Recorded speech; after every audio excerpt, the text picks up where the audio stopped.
बहुत बड़ी खबर, अधीर रंजन चौधरी जो कि लीडर ऑफ ऑपोजिशन है वो सस्पेंड कर दिए गए हैं। प्रस्ताव पारित हो गया है। प्रिविलेज कमेटी के पास यह मामला अब जाएगा। इस समय की सबसे बड़ी खबर यह है, प्रधानमंत्री मोदी ने अविश्वास प्रस्ताव पर अपनी बात को रखा है और साथ ही साथ मैं आपको बता दूं व्यूअर्स, अधीर रंजन चौधरी को सस्पेंड कर दिया गया है। लोकसभा में बकायदा प्रस्ताव पारित हुआ है। प्रिविलेज कमेटी की तरफ के पास यह मामला अब जाएगा क्योंकि अधीर रंजन चौधरी ने कुछ ऐसे शब्द बोले जो आपत्तिजनक थी चेयर की तरफ। जो बात मांग की गई है और सस्पेंशन की मांग की गई है और क्योंकि प्रस्ताव मंजूर हो गया है, ऐसा लगता है कि अब लोकसभा से उनका सस्पेंशन हो सकता है। कितने समय के लिए होगा यह आने वाले समय में पता लगेगा, लेकिन विपक्ष का अविश्वास प्रस्ताव गिर गया है। प्रधानमंत्री मोदी बहुत कुछ बोले हैं। आज प्रधानमंत्री मोदी ने, अगर हम एक तरीके से बोले तो सियासत के तापमान को भी बहुत ऊंचा कर दिया, बढ़ा दिया और 2024 के चुनाव की टोन भी सेट कर दी है। साथ ही यह भविष्यवाणी भी कर दी है कि 2028 में विपक्ष मेरे खिलाफ तीसरी बार अविश्वास प्रस्ताव यानी नो कॉन्फिडेंस मोशन लाएगा। साथ ही प्रधानमंत्री ने यह भी कहा कि विपक्ष के पास एक सीक्रेट वरदान है और ये लोग जिसका बुरा चाहेंगे उसका भला होगा। एक उदाहरण तो मैं हूं, जो प्रधानमंत्री मोदी ने कहा मेरे खिलाफ क्या क्या किया गया लेकिन मैं बड़ा होता गया। साथ ही प्रधानमंत्री मोदी ने विपक्ष को काले टीके जैसा भी बता डाला। अधीर रंजन चौधरी पर चुटकी भी ली प्रधानमंत्री मोदी ने और पीएम मोदी ने कहा कि गुड़ का गोबर कैसे करना है यह अधीर बाबू को अच्छी तरह पता है और वो जानते हैं। कुल मिलाकर मोदी सरकार ने अपनी ताकत से विपक्ष को चित कर दिया और अविश्वास प्रस्ताव गिर गया औंधे मुंह। लेकिन करीब 24 साल पहले मात्र एक वोट से, मुझे याद आता है, सिर्फ एक वोट से बीजेपी की अगुवाई वाली अटल बिहारी वाजपेयी की सरकार गिर गई थी। तब अटल सरकार के पक्ष में 269 और विपक्ष में 270 यानी 270 वोट पड़े थे। यानी बीजेपी को एक बड़ा झटका लगा था और अटल बिहारी वाजपेयी को इस्तीफा देना पड़ा था। लेकिन ठीक 24 साल बाद बीजेपी की ताकत इतनी बढ़ गई कि विपक्ष बेबस दिख रहा था, बौना दिख रहा था। लेकिन सबसे बड़ा सवाल कि बीते 3 दिनों में जो नजारा देश ने देखा, क्या वो 2024 की एक बड़ी झांकी थी? आज इसी पर होगी देश की सबसे बड़ी बहस। मोदी को सीक्रेट वरदान। मेरे साथ बात करने के लिए कौन कौन है मैं आपको बता देता हूं, मेरे साथ कौन कौन जुड़ रहा है। इस समय की बड़ी खबर, अधीर रंजन चौधरी सस्पेंड कर दिए गए हैं। इस समय की बड़ी खबर है, अधीर रंजन चौधरी सस्पेंड कर दिए गए हैं। इस समय की बड़ी खबर है। इस समय की सबसे बड़ी खबर यह है, चरण सिंह सापरा मेरे साथ है। इस समय कांग्रेस पार्टी के नेता प्रवक्ता पहला रिएक्शन देने के लिए, एलओपी सस्पेंडेड क्योंकि उन्होंने चेयर का सम्मान नहीं किया। यह इससे बड़ी खबर अभी के लिए कोई नहीं है। Okay, Charan Singh Sapra, your first reaction. Lok Sabha से सस्पेंड अधीर रंजन चौधरी। देखिए अमीश जी, इससे सिद्ध होता है कि यह बहुसंख्यकवादी सरकार है, मेजॉरिटेरियन सरकार है और लोकतंत्र की हत्या एक बार फिर हो रही है। ये लोकतंत्र नहीं, ठोकतंत्र चल रहा है कि इनके पास में नंबर है, इनके पास में ताकत है। तो ये तानाशाह की सरकार है। ये तानाशाह की सरकार ने पहले श्री राहुल गांधी जी को डिस्क्वालीफाई किया और आज ये अधीर रंजन चौधरी जी का जो निर्णय लिया है बहुत ही दुर्भाग्यपूर्ण निर्णय है। डिस्क्वालीफाई नहीं हुए, पता है आपके लोग ही नहीं थे सदन के अंदर, आपके लोग ही नहीं थे सदन के अंदर। एक प्रस्ताव मूव हुआ और उसके बाद उनका सस्पेंशन हो गया। अधीर रंजन चौधरी को सस्पेंड कर क्योंकि उन्होंने चेयर की रिस्पेक्ट नहीं करी थी, यह बात कही गई और इस वजह से हुआ। वहां पर असद ओवैसी तो बैठे रहे सदन के अंदर, वो सुन रहे थे। अनेकों डिवीजन की मांग करते हैं आप लोग बैठकर। अमीश जी, अनेकों उदाहरण, अगर आप पार्लियामेंट का पूरा इतिहास देखेंगे या ये पिछले 9 वर्षों का भी इतिहास देखेंगे तो अनेकों बार इस तरह से हुआ जहां पर भारतीय जनता पार्टी के लोगों ने भी इस तरह की सिचुएशन लाई है। 2 घंटे तक लगभग बोला है, मैं आपको मौका दे रहा हूं अपनी बात को रखने का। नो कॉन्फिडेंस मोशन कौन लेकर आया था? कौन लाया था नो कॉन्फिडेंस मोशन? नहीं, नो कॉन्फिडेंस मोशन विपक्ष लेकर के आया, लेकिन किस मुद्दे पर लेकर के आया विपक्ष? किस मुद्दे पर लेके आया कि मणिपुर के ऊपर आदरणीय नहीं, आप पार्लियामेंट्री रूल्स को देखिए, नो कॉन्फिडेंस मोशन में हर विषय पे बात होती है, उसमें वो देश की सरकार के खिलाफ, शासन के खिलाफ आता है नो कॉन्फिडेंस मोशन, मंत्रिमंडल के खिलाफ आता है no confidence motion. No confidence motion Manipur के मुद्दे पे नहीं आता और किसी स्पेसिफिक, वो सरकार के खिलाफ आता है, शासन के खिलाफ आता है। और मणिपुर पे क्या, और अमित शाह ने कितनी देर बोला, कितनी देर बोला मणिपुर पे, लेकिन इसमें मुझे पता है आप केंद्र सरकार को कवर फायर देने का प्रयास कर रहे हैं, लेकिन मुझे भी पता है, मुझे सिखाइए मत लोकतंत्र की प्रणाली या पार्लियामेंट की प्रणाली, मुझे सिखाने की जरूरत नहीं है। मैं विधायक रहा हूं, मुझे पता किस तरह से नो कॉन्फिडेंस मोशन आता है और क्यों आता है, लेकिन मुख्य मुद्दा उसमें मणिपुर का था। उसके ऊपर प्रधानमंत्री 1 घंटा और 50 मिनट तक प्रधानमंत्री बोले नहीं।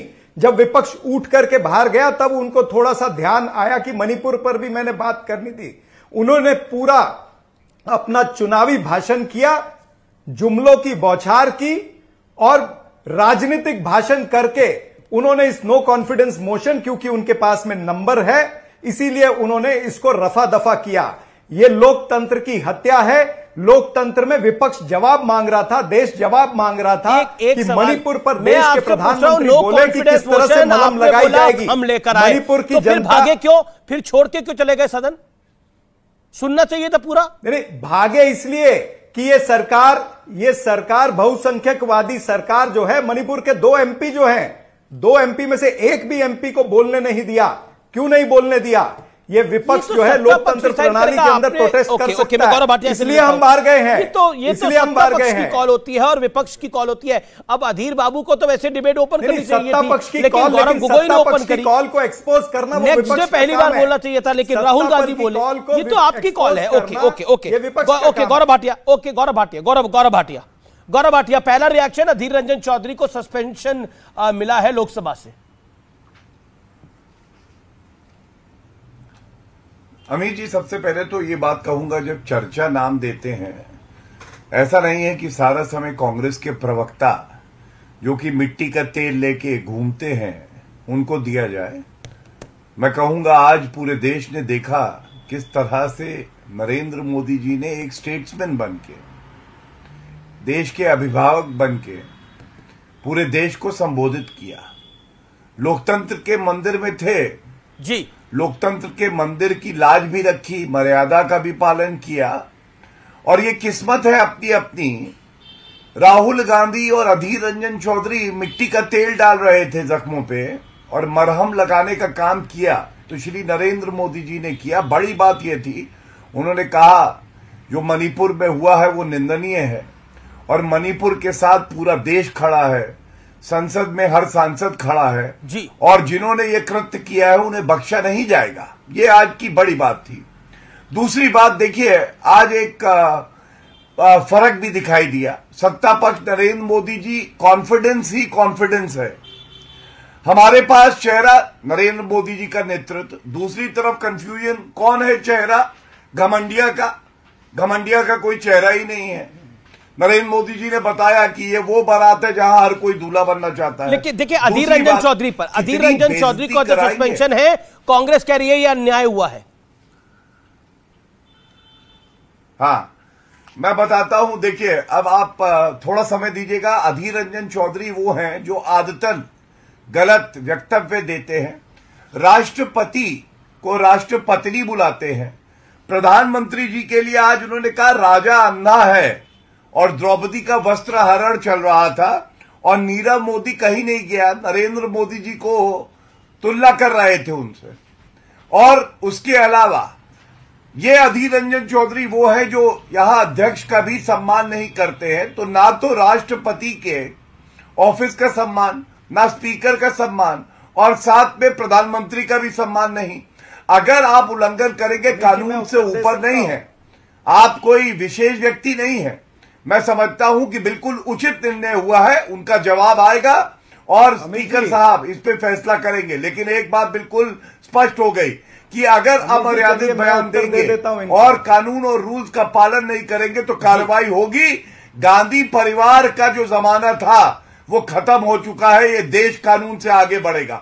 अब मैं अपनी बात पूरी कर लूं अगर आप मुझे मौका दें। ठीक है। Charan Singh Sabra wants to react, then Mahua Majhi, member of parliament from JMM. Okay, Charan Singh 30 second बात पूरी कर लूं। देखिए, ओके 30 सेकंड चरण सिंह साहब 30 सेकंड। अमित जी इन्होंने जिक्र किया जी, हाँ अमित जी इन्होंने जिक्र किया घमंडिया कहा है। घमंडिया कौन होता है? घमंडिया वो होता है जो 90 दिन तक मणिपुर के ऊपर बोलता नहीं है और वहां पर दंगे फसाद होने देता है। घमंडिया वो होता है कि जो वीडियो का इंतजार करता है कि नग्न अवस्था में वीडियो आएगी तब मैं 30 सेकंड के लिए बोलूंगा। घमंडिया वो होता है जो किसान आंदोलन 375 दिन चलता है और अपना मुंह नहीं खोलते हैं और कहते हैं कि 700 किसान अगर मर गए तो क्या मेरे लिए मरे हैं। घमंडिया वो होता है जो लखीमपुर खीरी में किसानों की हत्या इनके मंत्री पुत्र करते हैं लेकिन ये उसके ऊपर चू भी नहीं करते। घमंडिया वो होता है जो हाथरस, उन्नाव, कठुआ के बलात्कारियों के साथ खड़ा होता है। घमंडिया वो होता है जो हमारी रेसलर बहनें सड़कों पर 3 महीने तक यू मेड योर पॉइंट। लेकिन आज प्रधानमंत्री मोदी ने बोला कि काला टीका, उसकी प्रोटेक्शन कर रहे हैं। ये प्रधानमंत्री मोदी ने बोला कि ये लोग काला टीका लगाकर आ जाते हैं, जब कोई अच्छा काम होता है तो काला टीका लगा के आना पड़ता है। और सीक्रेट वरदान की भी बात करी गौरव भाटिया, ये काला टीका की बात आई और सीक्रेट वरदान की बात आई। गौरव भाटिया रिस्पॉन्ड। देखिए, घमंडिया वो होता है, एक तरफ तो नरेंद्र मोदी जी 4 बजे सुबह गृह मंत्री से बात करते हैं और मणिपुर कैसे खुशहाली के रास्ते में वापस आए वो कार्य करते हैं। दूसरी तरफ घमंडिया वो है, ये देखिए जब मुंबई के आतंकवादी हमले हुए, अमीर जी सुबह 5 बजे तक कोई नाच गाना कर रहा था, वो घमंडिया नरेंद्र मोदी जी ने ली थी। चरण सिंह आतंकवादी हमला हुआ, वहां पर हमारे लोग गाना कर रहे, वहां पर हमारे जवान लड़ रहे थे और नरेंद्र मोदी 100 मीटर में प्रेस कॉन्फ्रेंस कर रहे थे। नहीं, आप ही ने छेड़ा ना, पीछे वाला हाथ आएगा। नहीं, बौखलाने की बात नहीं। आपने मुंबई का हमला याद दिलाया तो मैंने भी याद दिलाया। नरेंद्र मोदी उस समय 100 मीटर के अंदर जब हमारे जवान दो वक्ता और है जिनको मुझे चर्चा में लेके आना है। अपनी राजनीतिक रोटियां सेक रहे थे। अच्छा ठीक है, गौरव भाटिया, मेरा पॉइंटेड सवाल है आपके पास कि आप विपक्ष को काला टीका क्यों मानते हैं? और प्रधानमंत्री ने बोला कि सीक्रेट वरदान है विपक्ष के पास और कांग्रेस के पास, ये जिसका बुरा चाहते हैं उसका अच्छा ही हो जाता है।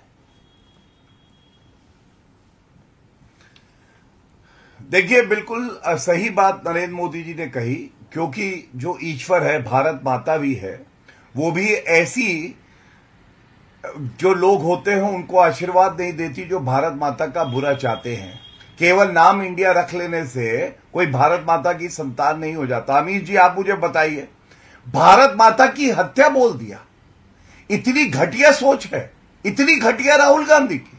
और राहुल गांधी संसद में है, हमारे लोकतंत्र का मंदिर है, 2018 में आंख मार रहे थे और कल हवाई चुंबन दे रहे थे। अरे आप बताइए, जनता सोचती है ये कहां से आया है, पनौती है ये, इसे भस्मासुर कहें, काला टीका कहें, पनौती कहें, क्या कहें। और आप देखिए कांग्रेस का हाल राहुल गांधी ने क्या कर दिया है। कभी बहुत बड़ी पार्टी होती थी, आज भीख का कटोरा लेके सारे क्षेत्रीय दल हैं उनके पास जाती है, कहती है 1 सीट दे दो, 2 सीट ठीक है। महुआ जी क्या हैसियत है? ओके, पश्चिम बंगाल में, आंध्र प्रदेश में, दिल्ली में इनका एक विधायक नहीं है। देखिए अभी ओके महुआ जी देना चाहूंगा। महुआ जी सवाल कीजिए। महुआ जी सवाल बहुत सीधा है कि सवाल कीजिए जी। सवाल बहुत सीधा है। प्रधानमंत्री, पहले तो अधीर रंजन चौधरी का सस्पेंशन, दूसरा प्रधानमंत्री मोदी ने बोला कि कांग्रेस एक काला टीके की तरह है, हर शुभ काम में जैसे काला टीका लगता है वैसे लगाना होता है। और साथ ही साथ उन्होंने बोला एक सीक्रेट वरदान है, इन्होंने मेरा बुरा चाहा, मैं देखो आज कहां आ गया। देखिए, ऐसा है कि अभी तो 2024 आना बाकी है और इस बीच जनता देख रही है जिस तरह से आप देश को कहां लेके जा रहे हैं। ये जो पोलराइजेशन है, धार्मिक उन्माद है, हिंसा है, दंगे फसाद है। आप मणिपुर की बात कर रहे थे, उसके बाद हरियाणा में क्या हो रहा है, हमारे झारखंड में भी तरह तरह से लोगों में वैमनस्य पैदा किया जा रहा है जहां पर सांप्रदायिक सौहार्द था। आप वोट की राजनीति मत कीजिए, आप विकास की बात कीजिए। आप विकास करें, उसका बहुत स्वागत है, लेकिन जिस तरह से आप प्राइवेटाइजेशन की तरफ जा रहे हैं, आप देखिए हर गांव में अब सेना में जाने की पहले होड़ मची रहती थी कि गरीब का लड़का कहाँ जाएगा, सेना में नौकरी करेगा तो उसका जीवन निश्चित हो जाता था कि अपने बुढ़ापे तक वो अपने परिवार का सहारा भी बनता था। लेकिन 3 या 4 साल के लिए आपने उनकी नौकरी कर दी। 3 साल में अगर शादी भी करेगा तो फिर 3-4 साल बाद जब बेरोजगार होगा, मैं बता रही हूँ, देखिए विकास की बात आप कर रहे हैं तो देश के हित में आपको सोचना चाहिए ना। जो सेना का काम है, और मुझे लगता नहीं जो सेना में जाता है वो उसको नौकरी की तरह देखता है, मुझे लगता है वो सेवा भाव की तरह देखता है, माँ भारती की सेवा के भाव पर देखता है। लेकिन महुआ माजी, मेरा एक सिंपल सवाल है, मैं वारिस पठान को ले लेता हूँ 30 सेकंड, फिर मैं आपको बताता हूँ। और वारिस भाई, मैं आपसे जानना चाहता हूं, अगर विपक्ष अविश्वास प्रस्ताव लाया था, कांग्रेस अविश्वास प्रस्ताव लाई थी, जेएमएम अविश्वास प्रस्ताव लाई थी, और जेएमएम की मेंबर ऑफ पार्लियामेंट यहां बैठी हुई हैं, तो क्या सुनना नहीं चाहिए था, पूरे टाइम नहीं रुकना चाहिए था? That's my question. देखिए, अविश्वास प्रस्ताव जो लाया गया था वो इशू था मणिपुर, जो एक बहुत संवेदनशील इशू था। मगर नरेंद्र मोदी जी जो देश के प्रधानमंत्री है, आकर उन्होंने मस्ती मजाक बना दिया है। घमंड और गुरूर से भरा हुआ पूरा मेरे को तो लग रहा था उनका भाषण है। वो तो पंक्तियां गा रहे थे, वो एक गाने की मंजिल अपनी जगह है, वो गाना है, उसमें डूबने वाले को तिनके का सहारा ही बहुत, वहां की बात कर रहे थे। हमारे पार्टी प्रेसिडेंट असदुद्दीन ओवैसी साहब ने दोपहर में अपना भाषण दिया, 11 पॉइंट रखे थे उन्होंने सरकार से जवाब तलब किया था कि आप मेरे इस बात के ऊपर जवाब दीजिए। उन्होंने मेन पॉइंट लाए थे, जो जयपुर के अंदर जयपुर से ट्रेन जो मुंबई आ रही थी, जिसमें एक आरपीएफ के जवान ने 5 लोगों की हत्या कर दी, जिसमें एक पुलिस वाला कुत्ता, 4 मुसलमान थे, उनके बारे में उन्होंने कहा किसने रेडिकलाइजेशन किया। उन्होंने बिल्किस भानू की बात की, उन्होंने चीन के ऊपर बात की, मणिपुर की बात की, हरियाणा जो जल रहा है, नूह के अंदर इतने सारे घरों को जो तोड़ दिया, पंजाब हरियाणा की हाई कोर्ट ने सो मोटो एक्शन लेते हुए कहा कि ये एथनिक क्लेंसिंग चल रही है वहां पर, इतना सीरियस वहां पर ऑब्जर्वेशन आ गया। उसके ऊपर मोदी जी जवाब नहीं देने को तैयार है। मणिपुर के ऊपर क्या जवाब दिया उन्होंने? लास्ट के अंदर 2-5 मिनट जवाब दिया। तो इतना संवेदनशील इतना संवेदनशील टॉपिक को अब इस तरह मजाक उड़ा देंगे। क्यों बात नहीं की चाइना के ऊपर? क्यों नहीं बोले जब चाइना घुसता आ रहा उसके ऊपर? क्यों एक अल्फाज नहीं बोले? क्यों हरियाणा के ऊपर अल्फाज नहीं बोले? हरियाणा सारे सवाल सरकार से है, मणिपुर हिंदुस्तान का हिस्सा है, हरियाणा भी हिंदुस्तान का हिस्सा है। नूह के अंदर घरों को तोड़ दिया, उसके ऊपर क्यों खामोश? लेकिन मैंने आपसे वारिस पठान, आप भी ऐसे ही बोल रहे हैं जैसे सदन में बोला जाता है। सवाल का तो जवाब दे देते आप। मैंने तो पूछा, क्या अगर नो कॉन्फिडेंस मोशन कांग्रेस लेकर आई थी तो क्या पूरा नहीं सुनना चाहिए था, वोटिंग एंड तक नहीं करवानी चाहिए थी? सवाल पूछ रहा हूं मैं आपसे। आपने उसमें ना हाँ बोला ना बोला, कन्नी काट के चल रहे हैं आप। नहीं, मैं तो जवाब दे रहा हूं कि मोदी जी ने अगर बोला ही नहीं मणिपुर के ऊपर, तो वो लोग कांग्रेस वाले उनको जाना तो चले गए, वो हम क्या कर सकते हैं? हमारा पार्टी के प्रेसिडेंट तो दोपहर को अपनी राय रखी, अपने सवाल का जवाब मांगा, सरकार को जवाब देना। ठीक है गौरव भाटिया, देखिए सारे सवाल सत्ता पक्ष है तो सत्ता पक्ष के एक ही नुमाइंदे हैं, उनको समय देना पड़ेगा। ओके गौरव भाटिया, कोई खुश नहीं है भाई, सब परेशान है। 30 सेकंड्स गौरव भाटिया। नहीं तो छाती तो पीटेंगे ही, यही बात तो हम लोग कहते हैं। ये वही रोंदू फूफी है, हर वक्त आते हैं, छाती पीटते हैं। और नो कॉन्फिडेंस मोशन तो ये हार ही गए, जो बची कुची इज्जत थी वो भी तो हारे हैं। अरे ओवैसी जी, शर्म आ रही थी सुन के उन्हें, वो सांसद है, मणिपुर पे चर्चा कर रहे हैं, केवल मुसलमान करते रहे। उनको मणिपुर पे इतना भी नहीं हुआ कि एक बार कहें कि हाँ वो खड़े हुए हैं हर मणिपुर निवासी के साथ और वो सारी मदद करेंगे। एक सुझाव आप बताइए अमित देवगन जी, 3 दिन तक चर्चा चली, कोई सकारात्मक सुझाव राहुल गांधी की तरफ से, अधीर रंजन की तरफ से, गौरव गोगोई की तरफ से, महुआ मोइत्रा की तरफ से, या एक बात बताइए, एक सवाल है मेरा गौरव भाटिया, मेरे पास समय की आज बड़ी दिक्कत है, लेकिन मेरा एक सवाल है दिल की गहराइयों से। एक तो पहले प्रधानमंत्री ने बोला कि इनको हमने बोलने का मौका दिया, इनकी पार्टी ने अधीर बाबू को मौका नहीं दिया, लेकिन इन्होंने गुड़ का गोबर कर दिया, और फिर आप लोगों ने सस्पेंड भी करवा दिया उनको, अधीर बाबू को। देखिए, इसमें गलती अधीर बाबू की नहीं है, जैसा गुरु होता है वैसा ही चेला आता है जी। गुड़ गोबर करने का अगर किसी को महारत हासिल है तो राहुल गांधी को है। ठीक है, सेल्फ गोल के पहले एक और ले ले, और वो है राहुल गांधी, और सेल्फ गोल के मैराडोना इनको और धोना वो है अधीर रंजन चौधरी। ठीक है, ठीक है, ये लोग करते हैं। ठीक है, ओके। चरण सिंह साहब, लास्ट 10 सेकंड, चरण सिंह साहब 10 सेकंड में रिप्लाई, इनके आश्रम को देख के आप लोग खुद सेल्फ गोल में माहिर है। देखिए दुर्भाग्य, दुर्भाग्यपूर्ण बात है कि मणिपुर के अंदर 160 से ज्यादा लोगों की मृत्यु हो गई, 5000 से ज्यादा हथियार चोरी हो गए हैं। बोलने नहीं दिया। कौन बोलेगा? आप लोगों ने क्यों नहीं बोलने दिया? और अब बात संसद में, अमित जी कौन, और अब बात व्यूअर्स संसद में प्रधानमंत्री मोदी की धुआंधार बैटिंग की। अविश्वास प्रस्ताव के तीसरे दिन आज बारी प्रधानमंत्री मोदी के बोलने की थी और उन्होंने एक एक करके हर मुद्दे पर सिंगल हैंडेडली विपक्ष के बाउंसर पर सिक्सर लगाए। प्रधानमंत्री मोदी ने सबसे पहले विपक्ष के अविश्वास प्रस्ताव पर निशाना साधा। प्रधानमंत्री मोदी ने कहा कि विपक्ष का अविश्वास प्रस्ताव उनके लिए भगवान के आशीर्वाद की तरह है, क्योंकि 2018 में याद करिए तो विपक्ष के पहले अविश्वास प्रस्ताव के बाद 2019 में बीजेपी को 2014 के मुकाबले ज्यादा वोट मिले थे, ज्यादा सीटें मिली थी। प्रधानमंत्री मोदी ने यह भी कहा कि यह अविश्वास प्रस्ताव सरकार का नहीं, विपक्ष का है। प्रधानमंत्री मोदी ने दो टूक कहा कि 2028 में जब विपक्ष फिर से अविश्वास प्रस्ताव लाएगा तब तक भारत दुनिया की टॉप 3 इकोनॉमी बन चुका होगा। प्रधानमंत्री मोदी ने तंज कसते हुए यह भी कहा कि 2028 में जब विपक्ष अविश्वास प्रस्ताव लेकर आए तो थोड़ी तैयारी यानी होमवर्क के साथ आए, क्योंकि विपक्ष के पास ना तो मुद्दे हैं और ना ही तर्क है। प्रधानमंत्री मोदी ने यह भी कहा कि मॉनसून सत्र में विपक्ष को हिस्सा लेना चाहिए था, क्योंकि सरकार हर मुद्दे पर बात करने के लिए तैयार थी, लेकिन उनके लिए दलहित देश हित से ज्यादा महत्वपूर्ण था। प्रधानमंत्री मोदी ने यह कहा कि विपक्ष को गरीब की चिंता नहीं है, सत्ता की भूख की चिंता है। विपक्ष को देश के युवाओं की चिंता नहीं है। प्रधानमंत्री मोदी ने एक एक करके हर वार किया और वार भी जोरदार किया। फिलहाल आर पार के आज के एडिशन को यही समाप्त करते हैं। आप देखते रहिए न्यूज़ 18 इंडिया। तमाम बड़ी खबरें जारी हैं। नमस्कार।